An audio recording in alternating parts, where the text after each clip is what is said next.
Item ಯಾವುದೇ ಇರಲಿ try ಮಾಡಿ ಆಚಿ ಚಿಕನ್ ಮಸಾಲಾ. ಗದಗ ಜಿಲ್ಲೆಯಲ್ಲಿ ನಿಲ್ಲದ ಬಡ್ಡಿ ದಂಧೆಕೋರರ ಅಟ್ಟಹಾಸ. ಬಡ್ಡಿ ದಂಧೆಕೋರರ ಕಿರುಕುಳಕ್ಕೆ ವ್ಯಕ್ತಿ ಬಲಿಯಾಗ್ಬಿಟ್ಟಿದ್ದಾರೆ ಅನ್ನುವಂತ ಆರೋಪ ಇದೆ. ಗದಗ ನಗರದ ಕರೆಂಬಕಲ್ ಅನ್ನುವಂತ ಬಡಾವಣೆಯಲ್ಲಿ ನಡೆದಿರುವ ಘಟನೆ ಇದು.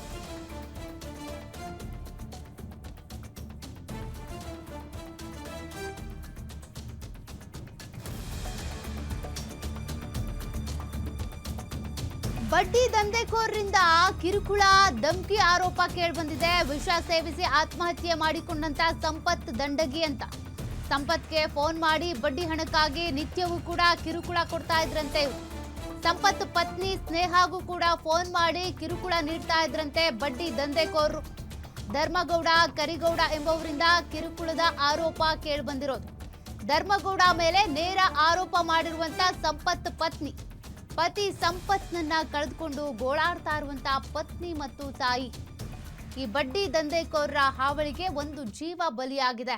ಪದೇ ಪದೇ ಕಾಲ್ ಮಾಡಿ ಟಾರ್ಚರ್ ಮಾಡ್ತಿದ್ರಂತೆ. ಮನನೊಂದು ಸೂಸೈಡ್ ಮಾಡ್ಕೊಂಡಿದ್ದಾರೆ. ನನ್ನ ಗಂಡ ಹೋದೆಯವ್ವ, ಎಷ್ಟು ಟಾರ್ಚರ್ ಕೊಟ್ರೆ ಅವ್ವ. ಮನೆಗೆ ಬಂದು 7 ಗಂಟೆಗೆ ಫೋನ್ ಹಚ್ತಿದ್ದಾರೆ ಅವ್ವ. ಟಾರ್ಚರ್ ಕೊಟ್ಟು ನನ್ನ ಅಂತ ಜೀವ ತಿಂದ ಭಾಳ ಶಿವನ್ ಗೊತ್ತ, ರವಿ ಶಿವನ್ ಗೊತ್ತ. ಚೆಕ್ ಹಾಕ್ತೀನಿ. ಯಾರ್ರಿ ಅವ್ರು ಯಾರು?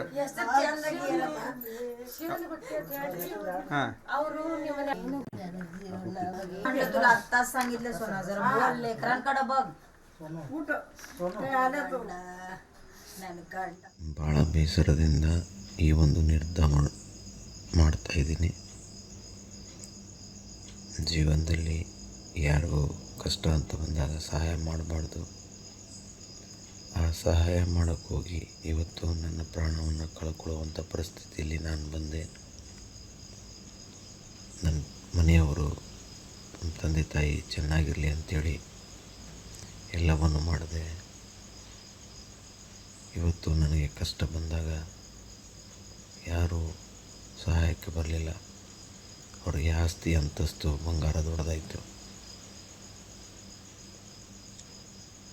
ನಾನು ಭಾಳ ಮನನೊಂದು ಈ ನಿರ್ಧಾರ ಮಾಡಿದ್ದೇನೆ. ಬದುಕಬೇಕು, ದುಡಿಬೇಕು ಅನ್ನೋ ಒಂದು ಒಳ್ಳೆಯ ಅಭಿಪ್ರಾಯ ಇಟ್ಟುಕೊಂಡು ಕೆಲಸ ಮಾಡ್ತಿರುವಾಗ ಸಾಕಷ್ಟು ಜನ ನನ್ನ ಹೆಸರನ್ನು ಕೆಡಿಸುತ್ತಾ 1-2-3 ತಿಂಗಳಿಂದ ಬಹಳ ನನಗೆ ತೊಂದರೆ ಮಾಡಿರುತ್ತಾರೆ. ಅದರಲ್ಲಿ ಮಾರುತಿ ಕರಣೆ ಅನ್ನುವರು ನಾನು ಬೇರೆಯವರ ದುಡ್ಡನ್ನು ಹಾಕಿಕೊಂಡು ಊರು ಬಿಟ್ಟು ಹೋಗಿದ್ದೇನೆಂದು ಮಾರ್ಕೆಟಿನಲ್ಲಿ ಅಪಪ್ರಚಾರ ಮಾಡುತ್ತಾ ನನ್ನ ಹೆಸರನ್ನು ಹಾಳು ಮಾಡಿದ್ದು, ಹಾಗೂ ಧರ್ಮಗೌಡ ಕರಿಯನಗೌಡರು ಇವರ ಹತ್ರ ದುಡ್ಡಿನ ವ್ಯವಹಾರ ಮಾಡಿದ್ದು. ಕೆಲ ದಿನಗಳಿಂದ ಸ್ವಲ್ಪ ಸಮಯ ತೆಗೆದುಕೊಂಡಿದ್ದರಿಂದ ಬೇರೆಯವರನ್ನು ಕಳಿಸಿ ನನ್ನ ಮೇಲೆ ಹಲ್ಲೆ ಮಾಡುತ್ತೇನೆ, ಹಾಗೆ ಮಾಡುತ್ತೇನೆ ಎಂದು ನನ್ನ ಎದುರಿಸುತ್ತಾ ಬಂದಿದ್ದು. ಅದರಿಂದ ಕೂಡ ಮನನೊಂದು ಈ ನಿರ್ಧಾರವನ್ನು ಮಾಡಿದ್ದು. ನನ್ನ ಸಾವಿಗೆ ಇವರೇ ಕಾರಣರಾಗಿರುತ್ತದೆ.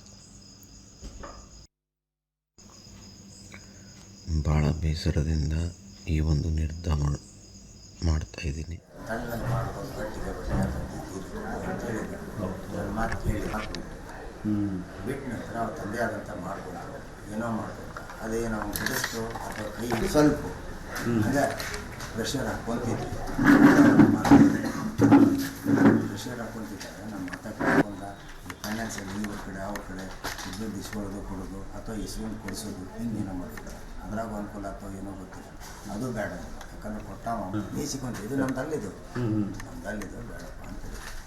ಆದರೂ ಸಹಿತ ಮುಂದೇನಾಯ್ತು, ಅವರು ನನಗೇನು ಹೇಳಿಲ್ಲ, ನನಗೂ ಹಿಂಗೆ ಬಂದು ನಾವು ಒಂದೇ ಒಂದು ಪ್ರಶ್ನೆ, ಮನ್ಯಾಗ ದೊಡ್ಡವ್ರು ಅಂತ ಇರ್ತಾರೆ, ನೀವು ವ್ಯವಹಾರ ಮಾಡ್ತೀರಿ, ದುಡ್ಡು ಕೊಡ್ತೀರಿ, ಕೊಡ್ಬೇಕಾದ್ರೆ ದೊಡ್ಡವರು ಒಂದು ಮಾತು ಹೇಳಬೇಕು, ಯೋಗ್ಯ ಅದನೋ ಇಲ್ಲೋ. ಈಗ ಬಂದು ನನ್ನ ಮುಂದೆ ಹೇಳಕತ್ತೀನಿ ಈಗ ನನ್ನ ಮುಂದೆ ಬಂದು ಹೇಳಿದ್ರೆ ನನಗೆ ಅರ್ಥ ಆಗಲ್ಲ. ನಾನಂತ ಅವತ್ತೇ ಹೇಳ್ಬೋದಿದ್ದೆ ಅಂತ ಇಷ್ಟು ನನ್ನ ವ್ಯವಸ್ಥೆ ಮಾಡಿ ಕೈ ಕಾಲು ಮುಗಿದು